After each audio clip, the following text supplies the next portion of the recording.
You know what they say about good intentions and the road to hell?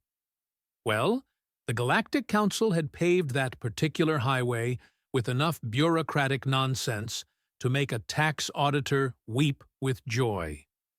They called it the Cultural Exchange Program, which was about as honest as calling a shark a misunderstood swimming enthusiast. The whole thing started when some bright spark in the Council's Strategic Planning Division, yes, they actually called it that, without a hint of irony, decided that humanity's peculiar relationship with Earth's fauna was worth studying. Not because they were curious about interspecies friendship or the heartwarming bonds between humans and their furry companions, mind you. Oh no, that would have been far too wholesome for this particular crowd. Dr. Zoe Vance should have seen the red flags from orbit. Hell, she should have seen them from the next galaxy over. But when you're a marine biologist who's spent the better part of your career watching dolphins outsmart research assistants and listening to whale songs that could make grown sailors cry, the promise of studying Earth animals in a zero-gravity environment tends to cloud your judgment just a smidge. The invitation had arrived on official council letterhead, because nothing says legitimate scientific endeavor like fancy paper and holographic seals. It promised groundbreaking research opportunities, unlimited funding, and the chance to work with Earth's most remarkable species in an advanced alien facility. What it didn't mention was that she'd essentially be signing up as an unwitting participant in what amounted to the galaxy's most elaborate behavioral psychology experiment. "Congratulations, Dr. Vance," the holographic message had chirped with all the sincerity of a used starship salesman. "You have been selected for our prestigious cultural exchange program aboard the research station New Haven. Your expertise in animal behavior and interspecies communication makes you an ideal candidate for this groundbreaking initiative." Groundbreaking. Right. The only thing that was going to get broken was probably her faith in alien hospitality. But Zoe didn't know that yet. The journey to New Haven took 3 standard weeks aboard a council transport that had all the charm of a flying filing cabinet.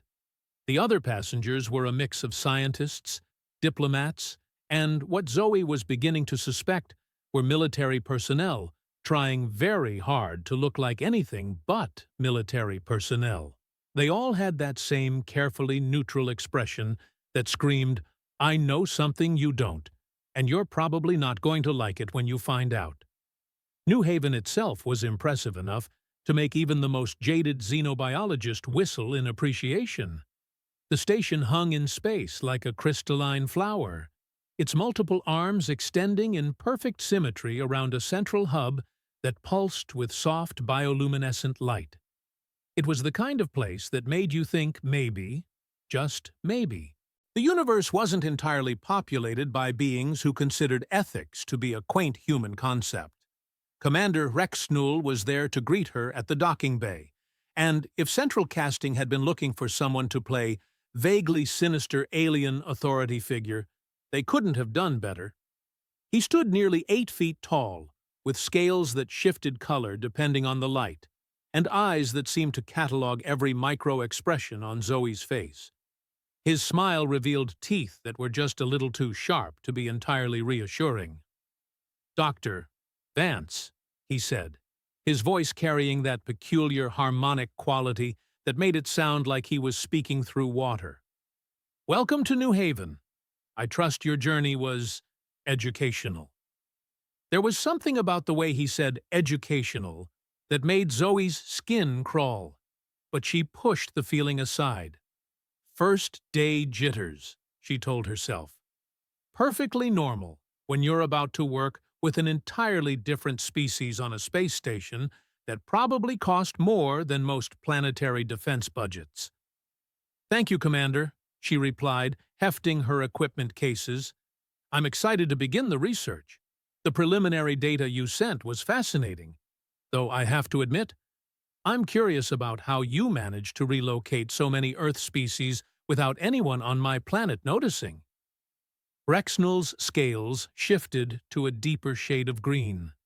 Ah, yes, we have arrangements with certain Earth organizations. Rescue operations, you understand? Animals that were destined for unfortunate circumstances have been given a second chance here.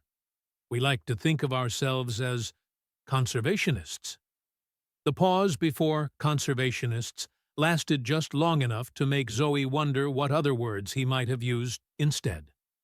Vringax appeared at Rexnell's shoulder, like a shadow gaining substance. Where the commander was imposing in his reptilian way, Vringax was unsettling in an entirely different fashion. His insectoid features were sharp and angular, with compound eyes that seemed to take in everything at once. When he moved, it was with the precise, economical motions of a creature that had never wasted energy on anything that didn't serve a purpose. "Doctor Vance," Vringax said, his voice a series of clicks and whistles that the universal translator rendered into something resembling enthusiasm. "Your reputation precedes you. We are particularly interested in your work on pack dynamics and loyalty hierarchies." "Pack dynamics?" Zoe raised an eyebrow. "I wasn't aware that was a focus of the program. The briefing materials mentioned general behavioral studies and adaptation research." "Oh, it is all connected," Rexnell said smoothly. "Animal behavior, social structures, the bonds between species. It all feeds into our understanding of life in the galaxy. You will find our approach quite comprehensive." That word, comprehensive, seemed to hang in the air like a threat wrapped in scientific jargon. The tour of New Haven was impressive and disturbing in equal measure. The research facilities were state-of-the-art, with equipment that made Earth's most advanced laboratories look like high school chemistry sets. But there was something clinical about it all, something that felt more like a military installation than a research station. And then Zoe saw the animals. The habitat sections were beautiful, she had to admit. Each environment had been carefully crafted to replicate Earth conditions: forests for the wolves, savannas for the lions, Arctic conditions for the polar bears, and massive aquatic tanks for the marine mammals. But as Zoe walked through the observation corridors, she couldn't shake the feeling that she was looking at the galaxy's most elaborate zoo. "My God," she whispered, watching a pod of young dolphins play in a tank that stretched out of sight in both directions. "How many are there?" "Currently, we house approximately 200 specimens," Vringax said, consulting a data pad that seemed to be surgically attached to his manipulator appendage. "All juveniles, all rescued from situations where their survival was questionable. The wolf pups were in a pack of 12, tumbling over each other in play that looked natural enough until Zoe noticed the way they moved. There was something too coordinated about their interactions, too purposeful. These weren't ordinary wolf pups. The lion cubs were the same, playful and energetic, but with an intelligence in their eyes that made Zoe's scientific instincts start screaming warnings. And the bears. The bears watched her with an awareness that was definitely not standard for their species. "They seem unusually alert," she observed, trying to keep her voice neutral. "Ah, yes," Rexnell said, and there was definitely pride in his tone now. "We have been providing them with enhanced nutrition and cognitive stimulation. The results have been quite remarkable. They learn faster, adapt more quickly, and show increased problem-solving abilities." Enhanced nutrition. Cognitive stimulation. Zoe had spent enough time around scientific euphemisms to know when someone was dancing around the truth with the grace of a diplomat at a war crimes tribunal. "What kind of enhancement are we talking about?" she asked. "Nothing invasive," Vringax interjected quickly. dietary supplements, environmental enrichment, social interaction protocols, all well within the bounds of ethical research practices. Ethical research practices. Right. And Zoe was the queen of Alpha Centauri. But the animals? Oh, the animals were magnificent. Despite her growing suspicions about the true nature of the program, Zoe couldn't help but be impressed by their condition. They were healthy, alert, and clearly well cared for. Whatever else was going on here, someone was taking excellent care of Earth's relocated fauna. Your primary responsibility, Rexnell explained as they concluded the tour, will be to oversee their daily care and document their behavioral patterns. We are particularly interested in their social structures, their responses to authority figures, and their capacity for loyalty. There was that word again, loyalty.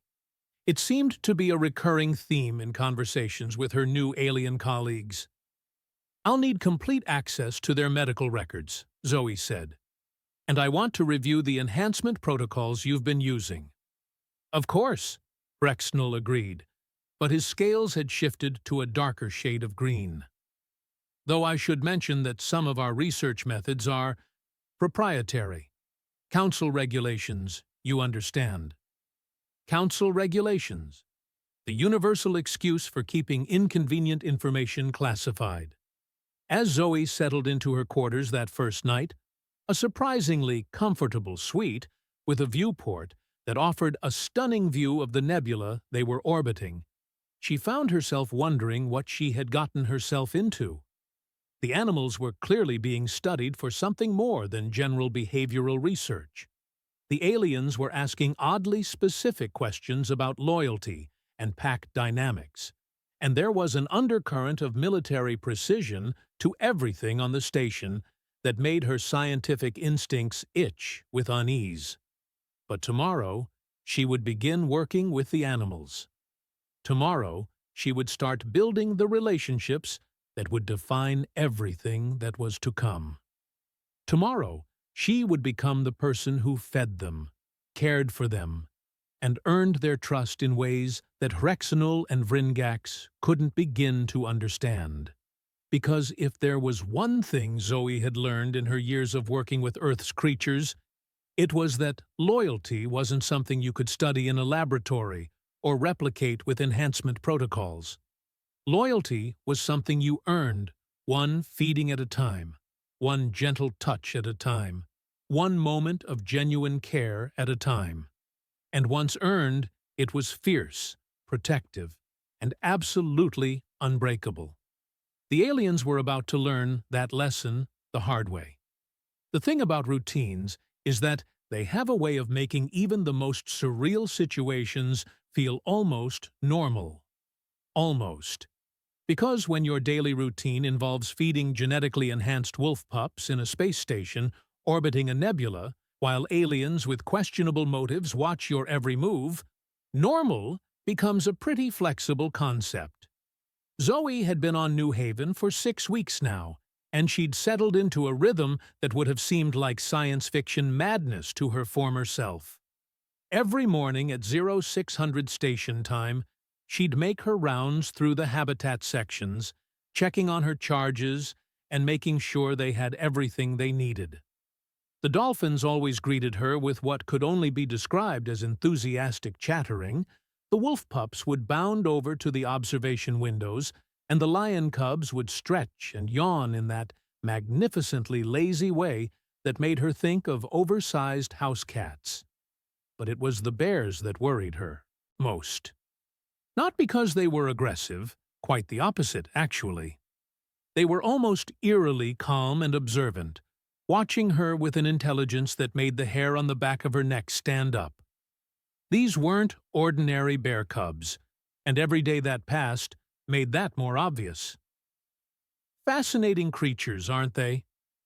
Zoe didn't jump much when Vringax appeared beside her at the bear habitat observation window. The insectoid had a talent for moving silently that was probably evolutionary and definitely annoying.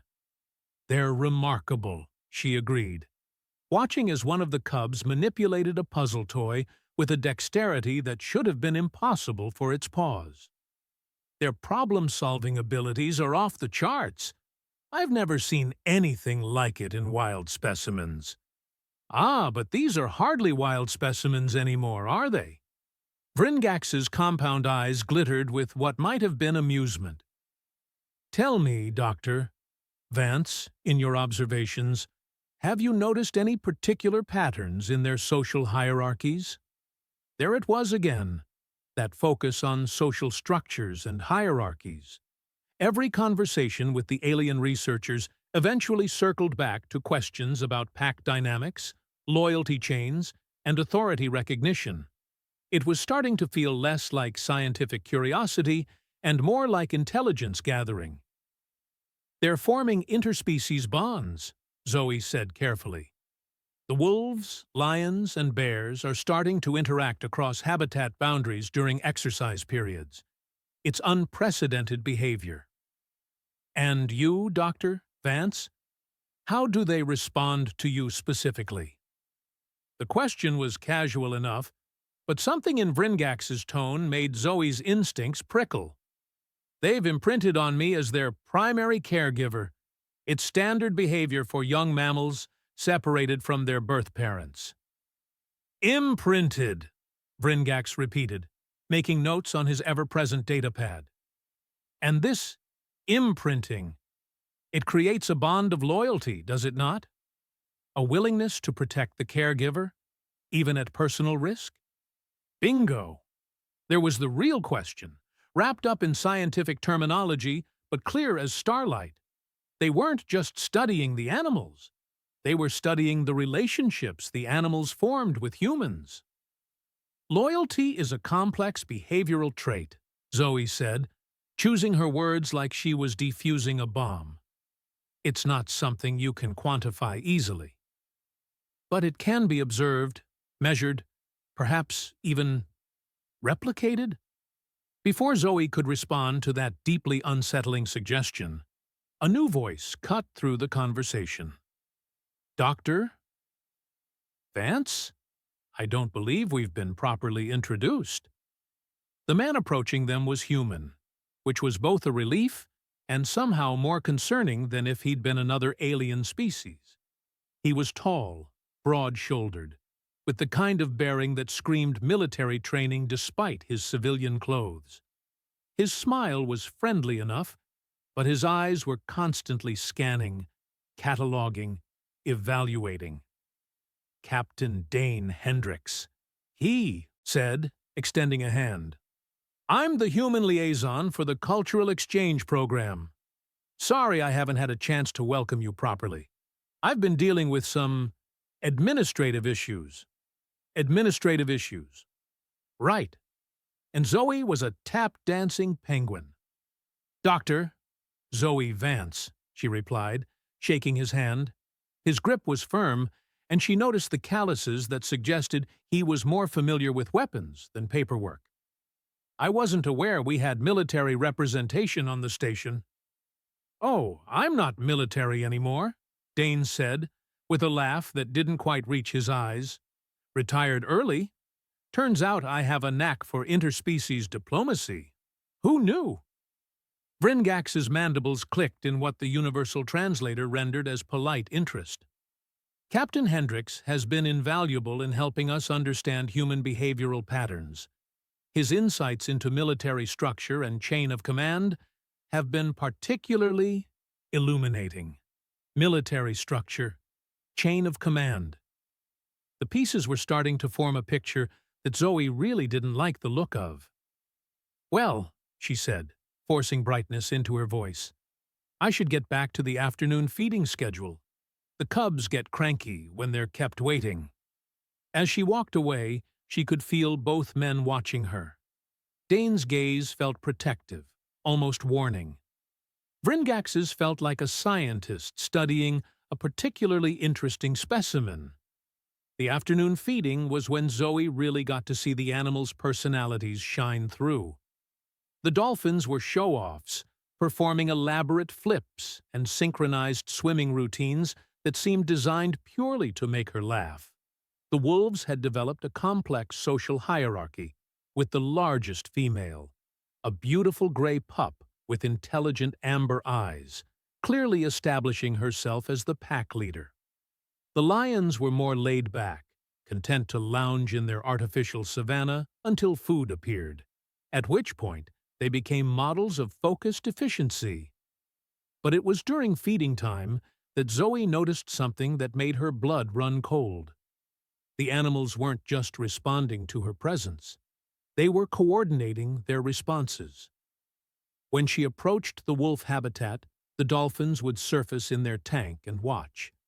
When she moved to the lion enclosure, the bears would position themselves at their observation windows. It was subtle, but once she noticed it, she couldn't unsee it. They were communicating with each other across species lines, across habitat boundaries, using methods that shouldn't have been possible for Earth animals.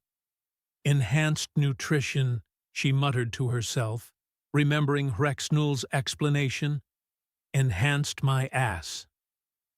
That evening, Zoe found herself in the station's observation lounge, staring out at the swirling colors of the nebula and trying to piece together what she was really dealing with. The lounge was supposed to be neutral territory, a place where researchers could relax and socialize, but tonight it felt more like a stage where everyone was performing their assigned roles. Dane appeared beside her with 2 cups of something that smelled like coffee, but probably wasn't. "Penny for your thoughts," he said, settling into the chair next to hers. "I'm not sure my thoughts are worth that much," Zoe replied, accepting the cup gratefully. "But I am starting to wonder what I've gotten myself into." "Smart woman," Dane said quietly. "How much have you figured out?" The question was so direct, so free of the diplomatic dancing that characterized most conversations on New Haven, that Zoe nearly choked on her not coffee. "I'm sorry. The animals, Dr. Vance. What have you noticed about the animals?" Zoe studied his face, looking for any sign that this was some kind of test or trap. But all she saw was genuine concern and what might have been a warning. "They're not ordinary Earth animals anymore," she said finally. "Whatever the aliens have done to them, it's changed them on a fundamental level. They're smarter, more coordinated, more aware. And how do they respond to you? Like I'm their pack leader. Like they'd follow me into hell if I asked them to." The words came out before she could stop them, and she immediately regretted the admission. But Dane just nodded grimly. "That's what they're counting on." "What do you mean?" Before he could answer, Rexinal's voice echoed through the lounge's communication system. "Dr. Vance, please report to Laboratory Section C for a consultation." "Dr. Vance, to Laboratory Section C." Dane's hand shot out, gripping her wrist gently but firmly. "Be careful," he said. "And remember, sometimes the best way to protect something is to let it think it's protecting you." Laboratory Section C turned out to be a sterile, white-walled facility that looked more like a medical examination room than a research lab. Rexnul was waiting for her, along with Vringax and several other aliens she didn't recognize. The setup screamed intervention, and not the helpful kind. "Dr. Vance," Rexnul said, his scales shifting to that darker green that seemed to indicate either concentration or predatory focus. "We need to discuss some concerns about your research methodology." "My methodology?" Zoe kept her voice level, professional. "I wasn't aware there were any issues." "The animals are becoming too attached to you," Vringax interjected. "It is interfering with our ability to study their natural behavioral patterns." Natural behavioral patterns, from the beings who had genetically modified Earth animals and were studying them in artificial habitats on a space station. The irony was so thick, you could have used it for hull plating. Attachment is natural for young mammals, Zoe pointed out. They need a caregiver figure for healthy psychological development? Yes, but this level of devotion is unprecedented, one of the other aliens said. This one was tall and thin, with features that seemed to shift slightly whenever Zoe wasn't, looking directly at him. They respond to your presence in ways that suggest military-level loyalty conditioning. Military-level loyalty conditioning. The words hit Zoe like a cold slap of realization. "What exactly are you studying here?" she asked, abandoning all pretense of diplomatic courtesy. The aliens exchanged glances, or whatever the equivalent was for beings with compound eyes and shifting features. "We are studying the unique bond between humans and Earth's fauna," Rexnul said finally. "This bond represents a strategic advantage that we need to understand." Strategic advantage? Humans inspire unprecedented loyalty in other species, Vringax explained, his mandibles clicking rapidly. "Your military forces use animals in ways that other species cannot replicate. Dogs that will die before abandoning their handlers. Horses that will charge into battle despite every instinct telling them to flee. Even your domestic cats show protective behaviors toward human children that defy logical explanation." The pieces clicked into place, with the sound of a weapon being loaded. "You're not studying animal behavior," Zoe said slowly. "You're studying human-animal bonds as a military weakness. You're trying to figure out how to break them." "We are trying to understand them," Rexnul corrected. "Knowledge is power, Dr. Vance. And in the coming conflicts, every advantage matters." Coming conflicts. The words hung in the air like a death sentence. What coming conflicts? But even as she asked the question, Zoe knew she wasn't going to get an answer. Not the real one, anyway. The aliens had said too much already, revealed too much of their hand. "I think this consultation is over," she said, standing up. "I need to get back to my charges." "Dr. Vance." Rexnul's voice carried a warning that made her skin crawl. "Perhaps it would be best if you maintained a more professional distance from the specimens for scientific objectivity." Professional distance from animals who had been taken from their home planet, genetically modified, and were now being studied as potential weapons of war.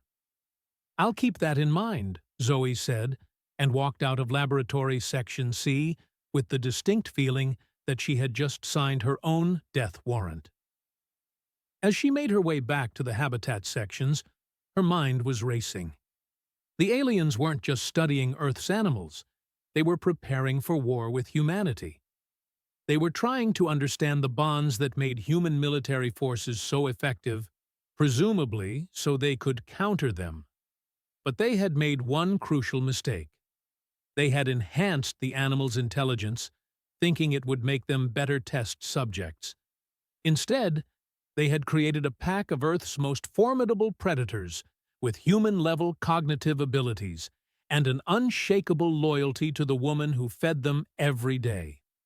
The cubs had been watching, learning, understanding far more than their captors realized. And if Zoe was right about what was coming, those enhanced abilities were about to become very, very relevant. The revolution was about to begin, and it was going to have fangs. The thing about revelations is that they have a nasty habit of arriving at the worst possible moment, usually accompanied by the kind of dramatic irony that would make a screenwriter weep with joy. Zoe's moment of crystal-clear understanding about her situation came at precisely 0347 station time, when she was jolted awake by what sounded like every alarm on New Haven going off simultaneously. Emergency lighting bathed her quarters in hellish red as the station's AI announced, in that maddeningly calm voice, that artificial intelligence is always used during crises. Code Yellow Security Alert. All personnel remain in designated areas until further notice. Code Yellow. Zoe had been on the station long enough to know that Code Yellow meant something has gone wrong, but we're not quite ready to admit we're all going to die horribly. It was the bureaucratic equivalent of everything is fine, while the building burned down around you. She was pulling on her clothes when her door chimed. Not the polite musical chime of a social visit, but the sharp, insistent buzz that meant, "Open this door now, or we'll open it for you." Rexnell stood in the corridor, flanked by two aliens she didn't recognize. Their scales were darker, their bearing more aggressive, and they carried what were unmistakably weapons despite the sleek, non-threatening design that seemed to be standard for Council technology. "Dr. Vance," Rexnell said, his voice carrying none of its usual diplomatic smoothness. "We need to discuss an urgent matter regarding the specimens." Specimens, not animals, not her charges, but specimens. The linguistic shift was as subtle as a brick through a window and twice as ominous. "What's the emergency?" Zoe asked, stepping into the corridor. She noticed that the guards, because that's what they obviously were, positioned themselves to block any potential escape route. "There has been an incident in Habitat Section 5, Vringax said, appearing from around the corner with his usual unsettling silence. Several of the specimens have exhibited aggressive behavior toward maintenance staff. Habitat Section 5. The wolf enclosure. Zoe's heart clenched with a mixture of fear and pride. Her pups were making their displeasure known. "What kind of aggressive behavior?" she asked, falling into step beside Rexnell as they moved through the corridors. The emergency lighting made everything look like a horror movie set, all harsh shadows and blood-red illumination. They attacked a maintenance worker who was attempting to install new monitoring equipment, one of the guards said. His voice had the flat, emotionless quality of someone who had seen too much violence to be impressed by a little more. Were they provoked? "The worker was simply doing his job," Rexnell said.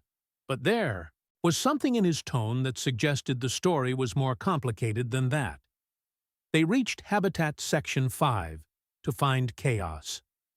The wolf enclosure's main viewing window was cracked, not shattered, but spiderwebbed with stress fractures that suggested something had hit it very hard from the inside. Emergency containment fields shimmered across the habitat's access points, and the wolves themselves were nowhere to be seen. "Where are they?" Zoe demanded. "Contained in the secondary holding area," Vringax replied. "For safety reasons."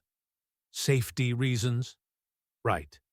Because nothing said safety, like locking up a pack of genetically enhanced wolves who were probably smart enough to hold grudges. "I want to see them." "Dr. Vance," Rexnell said, his scales shifting to that dangerous dark green. "Perhaps that would not be wise. They are quite agitated." "They're agitated because they don't understand what's happening," Zoe shot back. "Let me talk to them." The secondary holding area was exactly what it sounded like. A sterile, white-walled cell with force field barriers and monitoring equipment that would have made a maximum security prison jealous. The wolves were huddled together in the center of the space, 12 pairs of amber eyes tracking every movement in the corridor beyond their cage. The moment they saw Zoe, everything changed. The pack leader, the gray female Zoe had mentally dubbed Storm, let out a low whine that somehow managed to convey both relief and warning. The other wolves pressed closer to the barrier, their body language shifting from defensive to protective in a way that made Zoe's chest tight with emotion. "Hey, babies," she said softly, approaching the force field. "What happened? What did they do to you?" Storm's response was a series of vocalizations that definitely weren't standard wolf communication. The sounds were too complex, too structured, almost like, "They're trying to tell you something," Dane's voice said from behind her. Zoe spun around to find him standing in the corridor, his expression grim. The guards moved to intercept him, but Rexnell held up a hand. "Captain Hendricks, how convenient. We were just about to discuss your role in tonight's difficulties." "My role?" Dane's voice carried the kind of dangerous calm that preceded violence. "I wasn't aware I had a role in your maintenance operations." The worker who was attacked, Vringax said, consulting his datapad, was installing neural monitoring equipment, advanced brain scanning devices designed to map the specimen's enhanced cognitive patterns. Neural monitoring equipment. Brain scanners. They weren't just studying the animal's behavior, they were trying to get inside their heads. "And you think I had something to do with the wolves' reaction to that?" Dane asked. "The timing is suspicious," Rexnell replied. "The specimens have been docile for weeks. Tonight, hours after you had a private conversation with Dr. Vance, they suddenly become violent." The accusation hung in the air like a toxic cloud. Zoe felt the pieces of the puzzle clicking into place, forming a picture that was both terrifying and oddly hopeful. "You think we're working together," she said. "Are you?" Vringax's compound eyes glittered with malicious interest. Before either human could respond, Storm let out a howl that was answered immediately by vocalizations from the other habitat sections. The dolphins' clicking echoed through the station's corridors, followed by the deep rumbling of the bears and the challenging roars of the lions. "What the hell?" one of the guards muttered, his weapon rising instinctively. "They're talking to each other," Zoe breathed. "Across species, across sections. They're coordinating." Rexnell's scales had gone almost black. "Impossible. The habitats are isolated. There's no way for them to communicate." His words were cut off by the sound of alarms from multiple sections of the station. The calm AI voice returned, noticeably less calm than before. "Code Orange Security Alert. Multiple containment breaches detected. All personnel report to emergency stations immediately. Code Orange." That was the "we're probably all going to die horribly" level of emergency. "The dolphins," Vringax said, his mandibles clicking rapidly as he processed data from his pad. "They've somehow accessed the station's water circulation system. They're flooding the lower levels." "The bears have disabled their containment field generators," one of the guards reported. "They're loose in Section 3. "And the lions?" Rexnell demanded. "Still contained, but they've somehow triggered the emergency lockdown protocols for their entire section. Nothing gets in or out without command authorization." Zoe felt a surge of fierce pride mixed with absolute terror. Her charges weren't just rebelling, they were executing a coordinated military operation. "This is impossible," Rexnell snarled. "They're animals. Enhanced, yes, but still animals. They shouldn't be capable of this level of strategic thinking." "You enhanced their intelligence," Dane pointed out, with the kind of calm that suggested he was enjoying the aliens' panic just a little too much. "Did you think they'd only get smart enough to be better test subjects?" "Shut up," Rexnell snapped, then turned to the guards. "Activate the neural suppressors. All of them. Maximum power." Neural suppressors. The words hit Zoe like a physical blow. "You're going to lobotomize them," she whispered. "We're going to restore order," Rexnell corrected. "The specimens have become too dangerous. Their enhanced cognitive abilities must be reduced." That was it. That was the line Zoe couldn't let them cross. "No," she said, stepping between the guards and the control panel. Dr. Vance, Bringax said, his voice carrying a warning that made her skin crawl, you are interfering with a legitimate security operation. I'm protecting my patients from medical torture, she shot back. Your patients? Rexanul's laugh was like grinding metal. Dr. Vance, I think it's time you understood your real situation here. You are not a researcher. You are not a colleague. You are a test subject, just like the animals. We have been studying you as much as them, documenting how humans form these irrational bonds with other species. The words hit her like a slap, but somehow she wasn't surprised. Deep down, she'd known from the beginning that something was off about the whole program. The Cultural Exchange Program, she said slowly, is a weapons research project. Very good, Rexnell said, his scales shifting to what might have been approval. We are preparing for the inevitable conflict with humanity.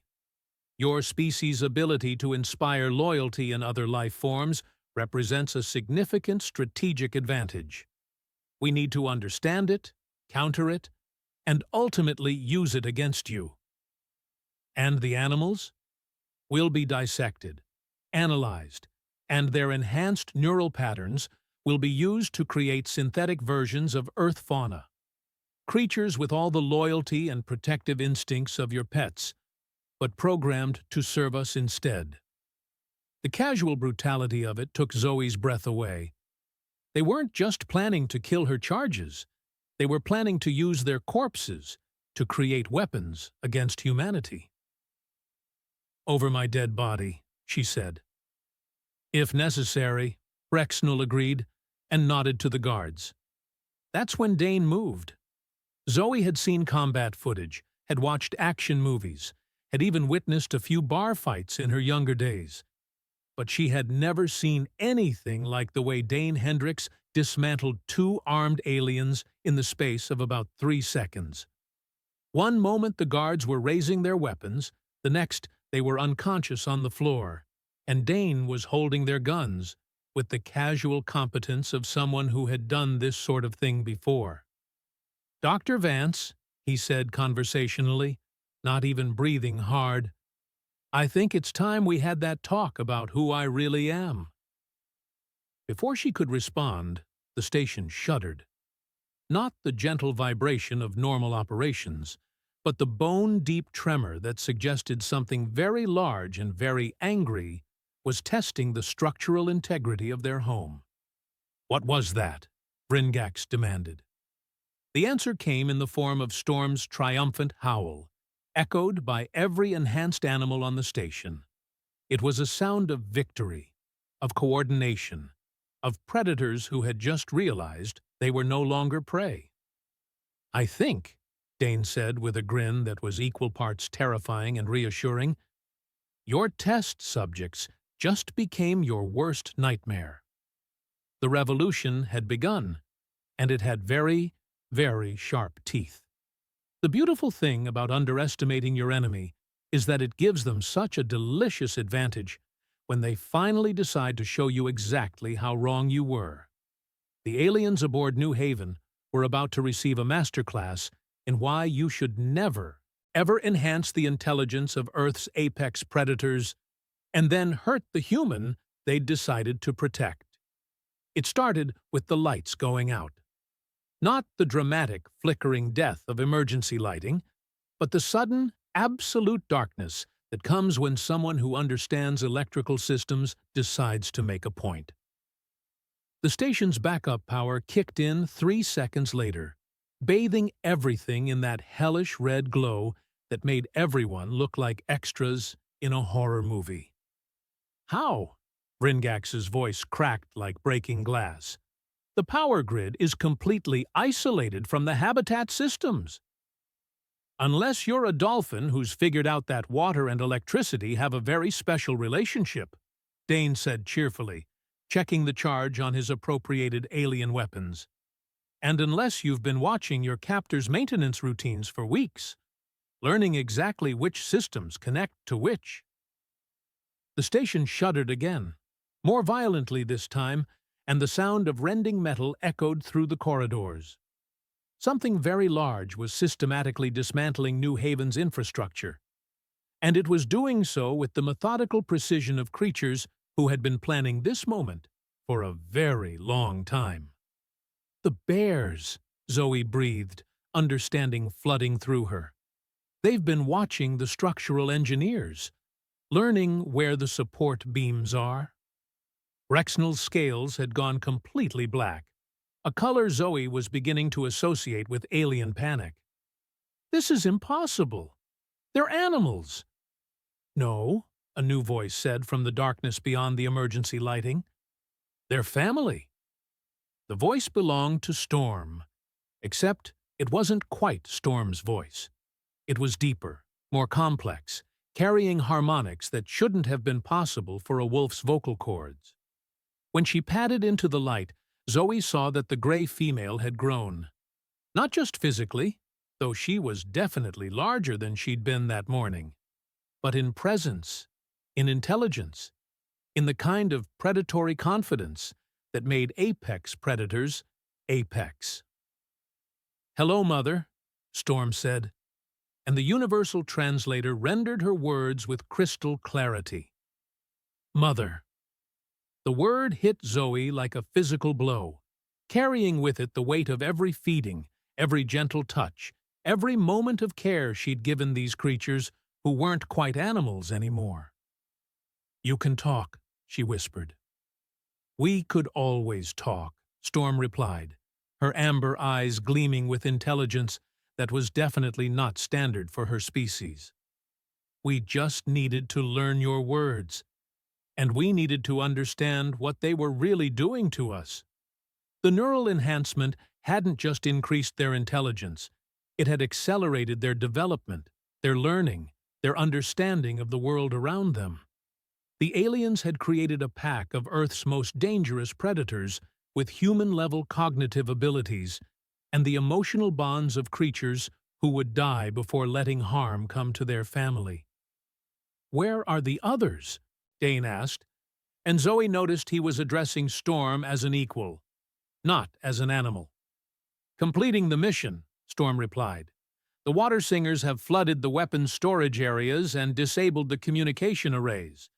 The great brown ones are dismantling the ship's engines. The golden hunters are securing the command center." Water singers. Great brown ones. Golden hunters. The dolphins, bears, and lions, respectively. They'd developed their own language, their own tactical terminology, their own military structure. "And the plan?" Zoe asked, though she was beginning to suspect she already knew. Storm's lupine grin showed teeth that were definitely sharper than they'd been that morning. "We take the ship. We go home. And we make sure no one ever hurts our family again." Rexnell made a sound that the universal translator couldn't quite render, something between a hiss and a scream. "You cannot operate a starship. You're—" "Enhanced Earth fauna, with accelerated cognitive development, and 6 weeks of watching your crew operate every system on this station," Storm interrupted. "We know how to fly this ship better than you do." The truth of it hit the aliens like a collapsing bulkhead. They'd been so focused on studying the animals' loyalty to humans that they'd completely missed the animals studying them. "Dane," Zoe said quietly, "who are you really?" He had the grace to look slightly embarrassed. "Lieutenant Colonel Dane Hendricks, Earth Defense Intelligence. I've been undercover here for 3 months, trying to figure out what the Council was really up to." "And?" "They're planning an invasion," he said grimly. "This whole cultural exchange program is just the opening move.